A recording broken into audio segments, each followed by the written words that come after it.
comment pouvez-vous vouloir davantage quand vous êtes complet? Parce que vous avez l'impression que vous avez tout ce qu'il vous faut. Maintenant, quand vous atteignez ce point, c'est là que la magie opère. Parce que maintenant, vous êtes digne de recevoir. Et l'univers nous donne toujours seulement ce que nous pensons être digne de recevoir. Donc, pourquoi ne pas, vous savez, prendre du temps et puis mesurer les changements que vous voudriez créer dans votre vie. Et commencer à expérimenter ces choses. Du genre, vous êtes là et vous dites « Laissez-moi changer mon énergie. Laissez-moi simplement écrire 4 pensées. » Du genre « Je ne peux pas, c'est trop dur. Je commencerai demain, ça me semble impossible. » Peu importe ce que c'est la faute de cette personne, peu importe. Juste écrivez ces pensées et dites, exactement comme Gandalf sur le pont, « Vous ne passerez pas. » Ça suffit maintenant. Et quand vous devenez conscient de ces pensées, vous devenez alors le gouverneur de vos pensées.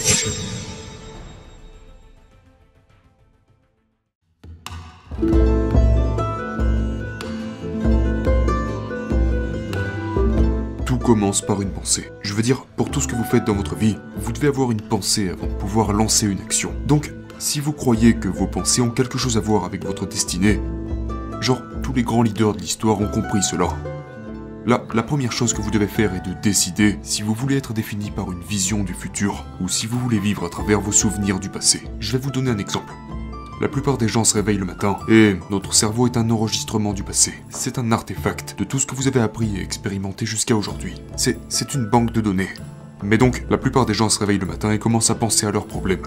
Et ces problèmes sont liés à certaines personnes et à certaines choses, à certains moments et à certains endroits. Et au moment où ils commencent à activer ces circuits, leurs souvenirs, il faut en fait penser au passé. Et chacun de ces souvenirs est associé à une certaine émotion. Et les émotions sont le produit final des expériences passées. Donc ensuite, au moment où ils commencent à se souvenir d'un événement ou à un problème de leur vie, ils commencent à se sentir malheureux, à se sentir découragés, à se sentir anxieux.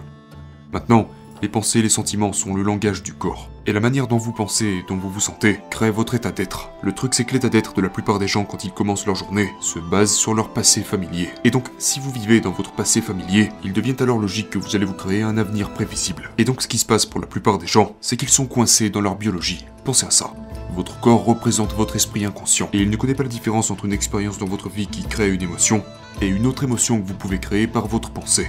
Donc si vous ressentez les mêmes émotions chaque jour et que ces émotions influencent vos pensées, et que vous ne pouvez pas penser plus haut que la manière dont vous vous sentez, vos sentiments sont devenus votre moyen de penser, et donc vous pensez dans le passé. Votre vision du futur est influencée par votre passé, donc maintenant vous n'êtes plus en mesure de voir les possibilités.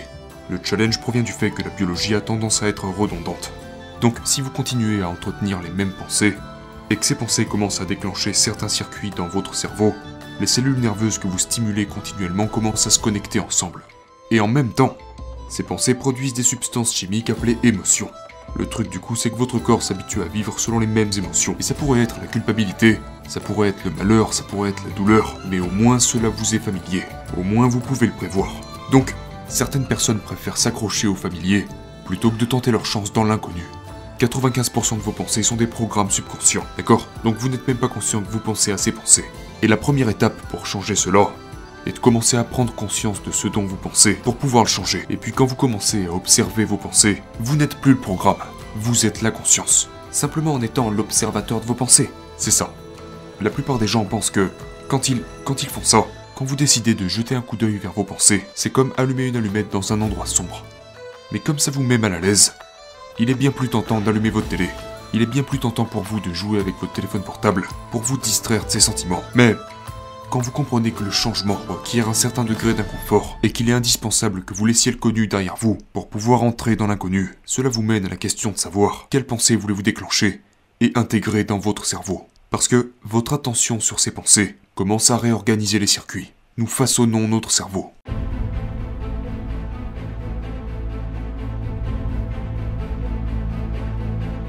La plupart des gens ne font que attendre que leur vie change. Ils espèrent pouvoir ressentir un jour de la gratitude, pouvoir ressentir l'abondance, se sentir complet. Vous savez, c'est l'ancien modèle de cause à effet. Donc, si vous vivez avec le néant, si vous vivez avec le manque, si vous vivez avec la douleur, la plupart des gens ont été conditionnés à croire que quelque chose dehors allait venir combler ce vide à l'intérieur d'eux-mêmes. Mais si vous croyez que vous créez votre vie et que vous constatez que vous vous sentez vide à l'intérieur, attendre ne vous aidera pas à créer cette abondance. Donc, il est logique de penser que vous ne créez pas vraiment de la richesse. Vous générez de la richesse, vous générez de l'abondance. Et donc, au moment où vous commencez à enseigner émotionnellement à votre corps à quoi ressemblera votre avenir avant qu'il ne se manifeste. Et souvenez-vous que votre corps reflète votre inconscient. Si vous faites ça, il va commencer à croire qu'il vit cet avenir dans le moment présent. Maintenant, c'est prouvé scientifiquement que c'est l'environnement qui façonne le gène. D'accord? Mais le produit final d'une expérience dans un certain environnement est une émotion. Donc lorsque vous commencez à embrasser une émotion élevée, vous commencez à avoir de l'influence sur votre corps. Quelle est l'importance de ça? Eh bien, les gènes fabriquent des protéines, et les protéines sont responsables de la structure et du fonctionnement de votre corps. Donc l'expression des protéines est l'expression de la vie. Lorsque vous créez une émotion élevée en enseignant à votre corps à quoi ressemblera votre avenir, avant même que celui-ci ne se manifeste, votre corps commence à vivre dans cette réalité future dans le moment présent. Maintenant, voici la clé. Si vous parvenez à vous familiariser avec la gratitude, à vous familiariser avec la plénitude, à vous familiariser avec l'abondance, à vous familiariser avec la liberté, et que vous êtes capable d'atteindre ces sensations chaque jour, il est plus que probable que vous aurez bientôt l'impression que votre avenir s'est en fait déjà produit. Donc vous ne chercherez plus à ce que cela se produise. Vous aurez l'impression que cela s'est déjà produit. Maintenant, quelle est l'importance de cela? Eh bien en fait, vous devenez littéralement quelqu'un d'autre. Et donc, vous n'avez plus l'impression de manquer de quoi que ce soit. Vous ne ressentez plus cette culpabilité. Vous ne ressentez plus ce vide à l'intérieur de vous.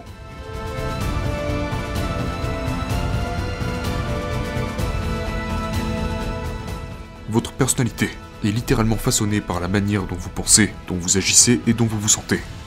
La manière dont vous pensez, agissez et vous vous sentez façonne votre personnalité. Et votre personnalité est intimement liée à votre réalité, votre vie. Donc, si vous voulez changer votre vie, changer votre réalité, vous devez changer votre personnalité. Et donc on y retourne. Vous devez commencer à prendre conscience de vos pensées inconscientes. Vous devez commencer à prendre conscience de la manière dont vous agissez, de la manière dont vous parlez. Commencez à faire attention à ce que vous ressentez. Il y a des gens qui vivent toute leur vie dans la culpabilité et qui ne sauraient même pas expliquer ce qu'est la culpabilité. Tout simplement parce qu'ils y sont habitués. Et donc quand vous commencez à faire cela, vous commencez à objectiver votre moi subjectif. Ainsi, lorsque vous commencez à faire de petits changements, à penser autrement, de nouvelles pensées mènent à de nouveaux choix. De nouveaux choix mènent à de nouveaux comportements. De nouveaux comportements mènent à de nouvelles expériences. Et de nouvelles expériences mènent à de nouvelles émotions. Et ces nouvelles émotions apprennent chimiquement à votre corps ce que votre esprit a commencé à comprendre intellectuellement. Maintenant, votre corps incarne la vérité, ok? Donc ensuite, de nouvelles émotions devraient inspirer de nouvelles pensées. C'est ce qu'on appelle l'évolution. Maintenant, comment fait-on pour rester coincé? C'est vraiment simple. Plus l'émotion que vous ressentez à la suite d'un événement de votre vie est forte, que ce soit une trahison, un traumatisme ou peu importe, plus vous vous sentez modifié à l'intérieur de vous, plus vous prêtez attention à la cause à l'extérieur de vous. Ce qui se passe, c'est que votre cerveau prend une capture d'écran. Il fige une image et va graver ce motif neurologique dans votre cerveau. C'est ce qu'on appelle un souvenir. Donc, nous créons des souvenirs à long terme, à partir d'événements émotionnels forts, ok? Ok, donc, si je comprends bien, plus l'événement est grand en termes d'émotion, plus il a d'impact sur nous. Voilà, plus c'est stimulant dans votre biologie. Ainsi, certaines personnes passent par une expérience marquante dans leur vie, et cela attire toute l'attention de leur cerveau sur cette expérience. Du coup maintenant, ils pensent neurologiquement à travers les circuits de cette expérience passée, et ils ont l'impression de se retrouver coincés par les limites de ces émotions. Donc une fois encore, la manière dont vous pensez et dont vous vous sentez crée votre état d'être. Maintenant, voici le problème. Si vous ne savez pas comment arbitrer ou contrôler votre réaction émotionnelle à cet événement, et que vous vous maintenez mentalement dans cette période réfractaire pendant une longue période de temps, pendant plusieurs jours ou plusieurs semaines, ça s'appelle l'humeur. Donc quand on vous pose la question qu'est-ce qui ne va pas, vous répondez que vous êtes de mauvaise humeur. Pourquoi vous êtes de mauvaise humeur? Eh bien, cette chose m'est arrivée il y a 5 jours, et je passe par une longue réaction émotionnelle. En fait, ce que vous faites, c'est que vous continuez à vous raconter la même histoire. Vous renforcez ces mêmes circuits dans votre cerveau, et vous continuez à conditionner votre corps dans le passé. Donc quand vous vous réveillez le matin, vous recherchez cette émotion. Mais ensuite, ce qui se passe, les prochaines étapes, c'est que vous continuez d'entretenir ces mêmes pensées pendant des semaines ou des mois. Maintenant, c'est ce qu'on appelle le tempérament. Pourquoi est-il autant en colère? Je ne sais pas, allons lui demander. Pourquoi es-tu autant en colère? Eh bien, cette chose m'est arrivée il y a 8 mois. J'ai eu une longue réaction émotionnelle, et je repasse par les mêmes émotions encore et encore. Maintenant, si vous continuez pendant des années, ça s'appelle un trait de caractère. Maintenant, qu'est-ce que tout ça veut dire? Votre énergie va là où vous placez votre attention. C'est tout. Donc plus l'émotion que vous ressentez à propos d'un problème, d'une condition ou d'une personne dans votre vie est forte, plus vous y prêtez attention afin qu'il capte votre attention. Donc ce que vous faites, c'est que vous donnez votre pouvoir à cette personne, parce qu'il attire votre attention.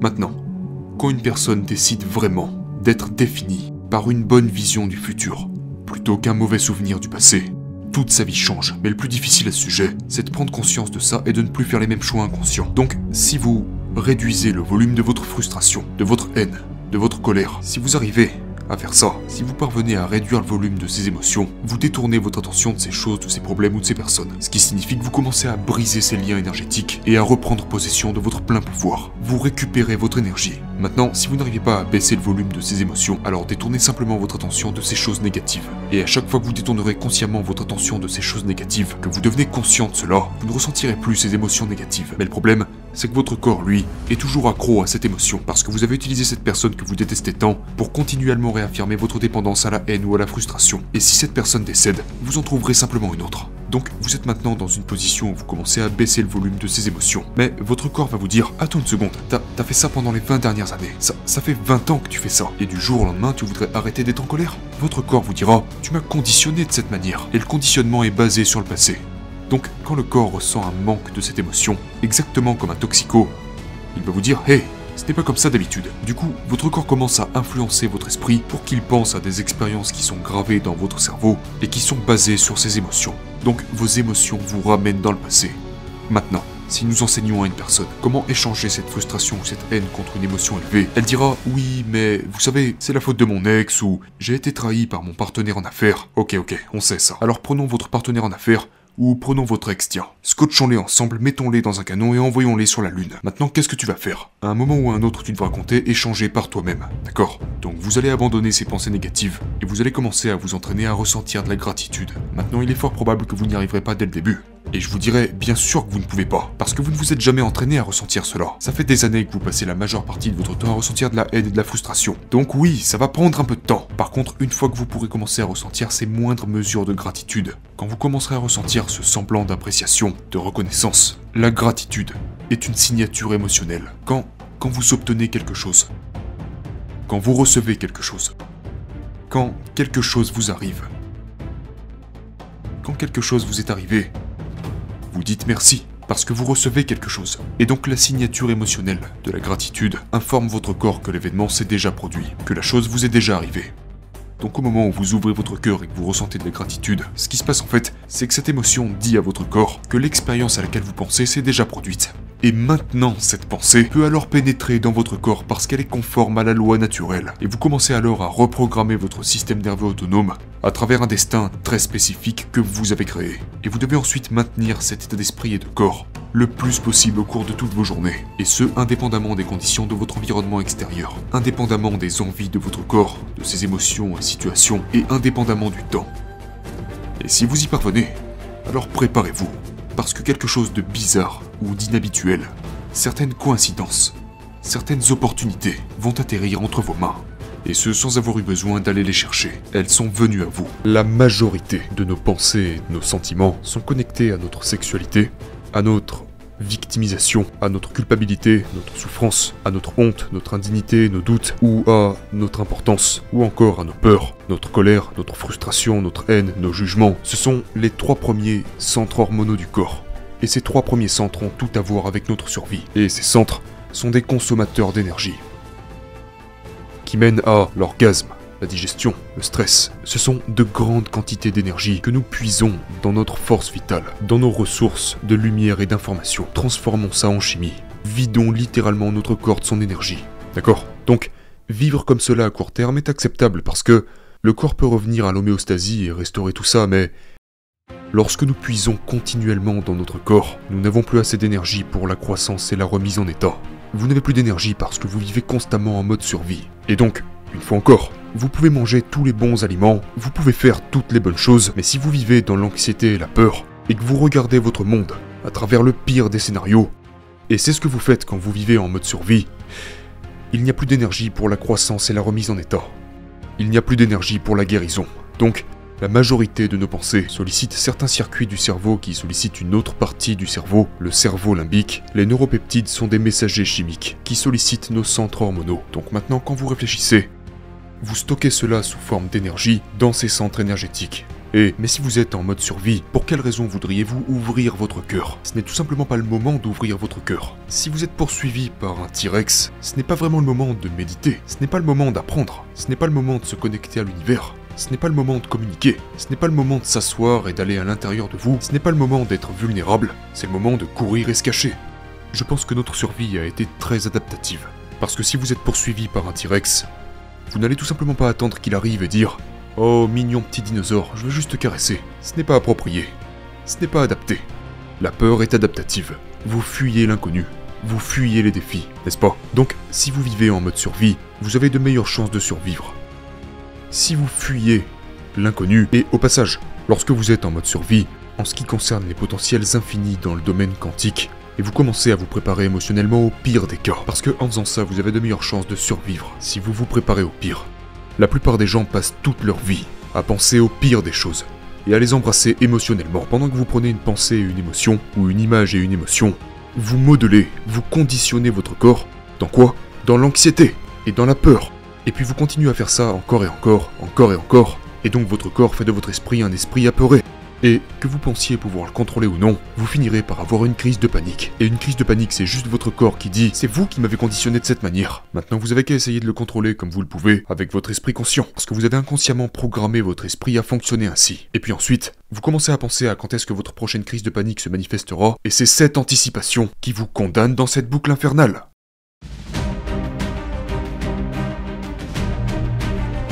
Pensez à ça un instant. 70% du temps, les gens dans le monde vivent en anticipant le moment suivant en fonction du moment passé. Et donc, ils établissent leur réalité moment par moment en fonction de ce qu'ils peuvent anticiper. Anticiper le prochain moment prévisible. Et donc, les hormones du stress influencent nos sens et nos sensations s'intensifient lorsque nous sommes sous l'effet du stress. Et nous devenons matérialistes, nous resserrons notre attention sur le danger. Lorsque vous vous concentrez sur le monde matériel, quand vous faites ça, ce que vous faites c'est que vous placez toute votre attention, vous activez toutes vos hormones du stress, vous placez toute votre attention sur votre corps. Si vous êtes pourchassé par un T-Rex, vous feriez mieux de faire attention à ce que vous faites de votre corps. Mais lorsque les gens commencent à surpasser cela, mon Dieu, ils brisent toutes leurs barrières mentales. Et ils atterrissent dans cette zone mentale qui est parfaite pour la création. Et ma définition de la création, c'est quand je m'oublie moi-même. Là, vous êtes libre. Et donc, certaines personnes y arrivent parce qu'elles le pratiquent, et d'autres personnes n'arrivent pas à aller au-delà de leur dépendance à certaines émotions, qui signifie que leur esprit est toujours dépendant de leur corps. Donc si vous êtes assis en train de méditer, et que votre corps vous balance une pensée qui vous dit « T'es juste un perdant, tu ne changeras jamais, c'est trop dur, pourquoi ne t'arrêtes-tu tout simplement pas ?» Sauf que vous êtes conscient que c'est votre corps qui vous dit ça, et vous devez juste être capable de lui répondre. On va continuer cette méditation. On va rester assis là, et continuer à appliquer la formule. Puis votre cerveau recommence, il pense à tous vos emails, etc.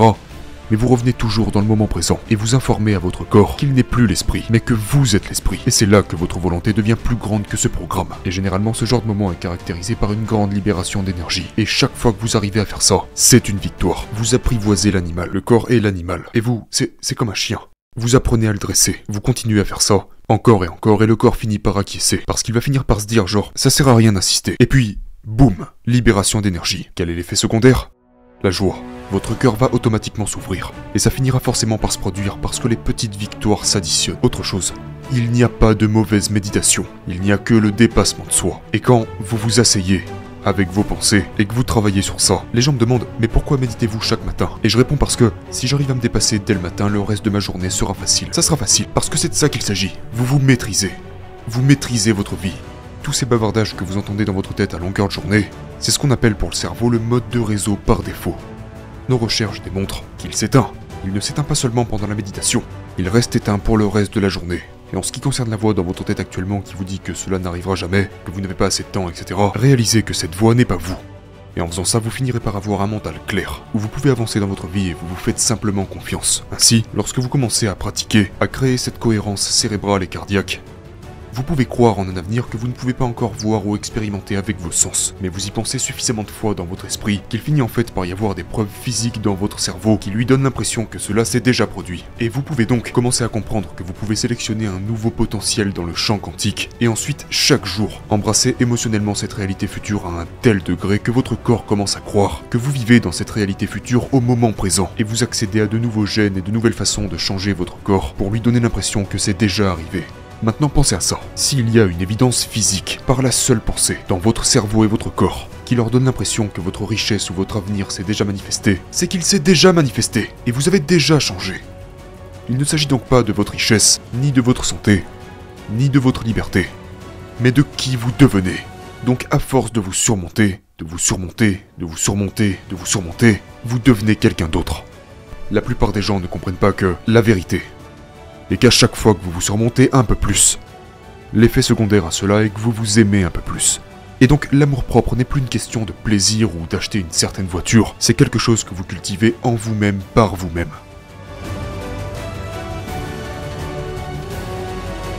imaginez-vous vous sentir si complet qu'il vous est impossible de vouloir plus. Je veux dire, comment pouvez-vous vouloir davantage quand vous êtes complet? Parce que vous avez l'impression que vous avez tout ce qu'il vous faut. Maintenant, quand vous atteignez ce point, c'est là que la magie opère. Parce que maintenant, vous êtes digne de recevoir. Et l'univers nous donne toujours seulement ce que nous pensons être digne de recevoir.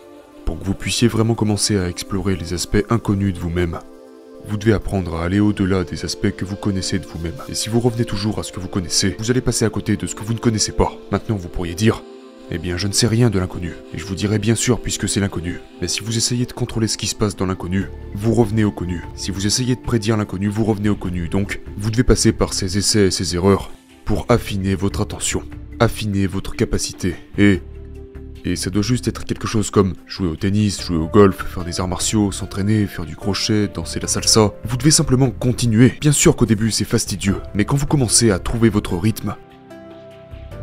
Je veux dire, pour tous les gens qu'on a formés, ils ne manquent jamais leur méditation matinale. Vous savez pourquoi? Parce que la magie se produit. Et ils savent que s'ils ratent leur session, ils vont passer à côté de cette magie. Et même s'ils sont fatigués, même s'ils ont la gueule de bois, ils le font tout simplement. Vous savez, si vous vous réveillez le matin et que vous ne pouvez pas sortir vos fesses du lit, vous savez ce que ça veut dire? Ça veut dire que vous êtes simplement en train de prédire tous les sentiments que vous allez ressentir dans votre journée. Et votre corps s'y résigne. Mais rappelez-vous quand vous étiez enfant et que vous deviez partir en voyage scolaire, vous étiez réveillé bien avant vos parents, parce que vous saviez que quelque chose de nouveau allait arriver. C'est votre corps qui vous dit « Lève-toi !» Quelque chose d'inattendu est sur le point de se produire. Donc pourquoi ne pas, vous savez, prendre du temps et puis mesurer les changements que vous voudriez créer dans votre vie. Ce que je veux dire par là, c'est devenez le scientifique de votre propre vie et commencez à expérimenter ces choses. Du genre, vous êtes là et vous dites « Laissez-moi changer mon énergie, laissez-moi simplement écrire 4 pensées. » Du genre « Je ne peux pas, c'est trop dur, je commencerai demain, ça me semble impossible. » Peu importe ce que c'est la faute de cette personne, peu importe. Juste écrivez ces pensées et dites, exactement comme Gandalf sur le pont, « Vous ne passerez pas !» Ça suffit maintenant. Et quand vous devenez conscient de ces pensées, vous devenez alors le gouverneur de vos pensées. Quelles actions, quels comportements voulez-vous changer? Est-ce que vous vous plaignez? Est-ce que vous blâmez les autres? Vous vous trouvez des excuses? De quelle manière est-ce que vous parlez? Choisissez simplement 4 choses que vous allez arrêter de faire à partir de maintenant. Quelles émotions vous attirent des ennuis? Quelles sont les émotions auxquelles vous êtes accro? Quelles sont les émotions qui font remonter votre passé à la surface? Et si vous ne savez pas, fermez les yeux pendant environ 30 minutes et regardez simplement où votre esprit se dirige. Quel sentiment est-ce que vous ressentez? Et puis vous dites ok. Ça a tout l'air d'être de la frustration, de l'indignité, un manque de confiance en soi, de la culpabilité, de l'agacement, de la honte. Prenez simplement conscience de ces choses et passez-les simplement en revue dans votre esprit. Et forcez-vous à vous rappeler de ça quand vous vous réveillez le matin.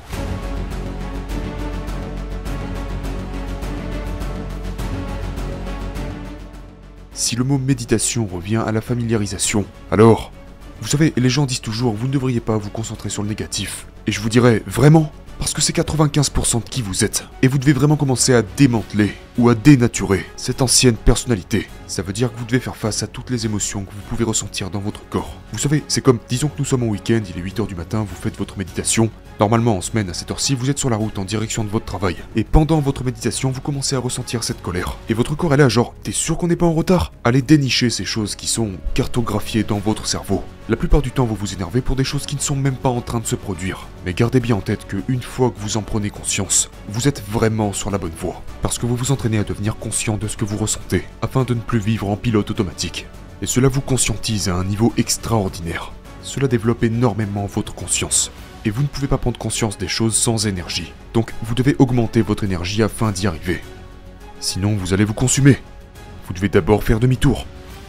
Si vous commencez à vous familiariser, à devenir vraiment conscient de vos pensées inconscientes, elles ne passeront jamais dans votre esprit sans qu'elles ne soient validées par votre conscience. Maintenant, c'est à ce moment que vous reprenez vraiment le contrôle de vous-même. Et puis ensuite vous commencez à tirer et à câbler de nouvelles pensées. Vous commencez à penser par vous-même. Qui est-ce que je vais être quand j'ouvrirai les yeux?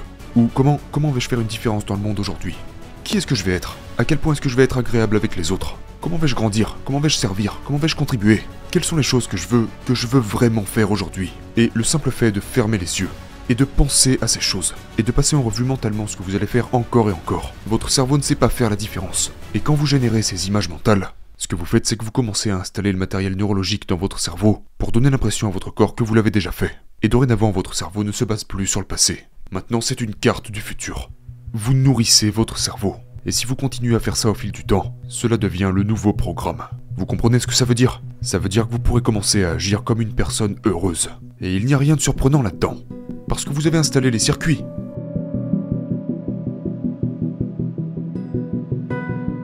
Pensons à ça un instant.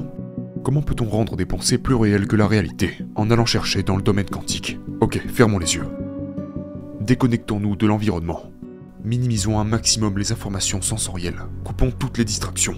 Vous pouvez même aller jusqu'à mettre des bouchons d'oreilles. Ici, nous voulons diminuer notre sensibilité. Donc maintenant, vous êtes assis, vous n'êtes pas en train de manger. Donc vous n'avez pas de goût dans la bouche, vous ne sentez pas d'odeur, vous ne ressentez rien, vous ne voyez rien. Vos ondes cérébrales commencent à changer, elles commencent à ralentir. Et vous vous éloignez de ce modèle d'onde cérébrale bêta, celui où vous êtes conscient que vous avez un corps dans l'espace-temps, que votre attention est fixée sur le monde extérieur, où vos sens vous fournissent toutes ces informations. Maintenant, vous n'avez plus autant d'informations, et votre monde intérieur commence à devenir plus réel que votre monde extérieur. Et vous ne vous identifiez plus à la voix dans votre tête qui vous parle constamment. Vos ondes cérébrales commencent à changer, et vous commencez à voir des images et des symboles, bien plus que cette vocalisation et cette sous-vocalisation.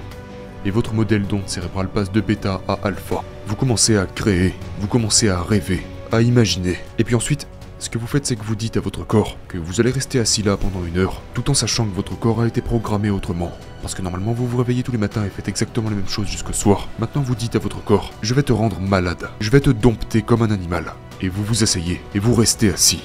Et votre corps va vous dire, je vais mourir, ma vessie va exploser, il me faut un café, je dois répondre à plein d'emails. C'est le programme. Sauf que vous lui dites, aujourd'hui on va se battre toi et moi. Aujourd'hui, c'est ce qui va se passer. Vous vous asseyez comme ça et vous gagnez du terrain.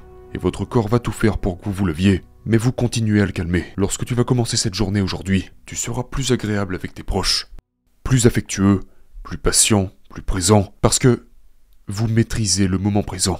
Ce qui veut dire que vous ne vivez pas à travers un avenir prévisible, vous ne vivez pas non plus à travers un passé familier. Maintenant vous maîtrisez le temps, là où vous placez votre attention, et là où se dirige votre énergie. Et toute votre attention est maintenant dans le moment présent. Et quand toute votre attention est placée dans le moment présent, vous aurez tellement d'énergie pour faire tellement de choses incroyables. Donc le fait d'être plus présent veut dire que vous mettez beaucoup d'énergie dans le moment présent, et que vous reprenez votre pouvoir sur toutes ces choses et ces personnes dans votre vie.